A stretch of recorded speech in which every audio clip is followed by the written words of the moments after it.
Hello guys, in today's video I'm gonna show you how to fix Google Play video not playing easy and quick on any Android phone. First just open settings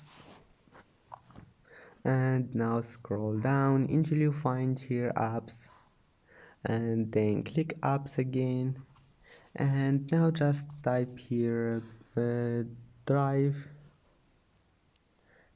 and here you will find it. Click on it and first click force stop and then go to storage, click clear cache, and that's it. Now just go back and try again, and if that doesn't fix your problem, just come back here to data usage and allow mobile data and go back, try again, and I hope that can fix your problem. And that's it for today's video. Don't forget like and see you in the next video.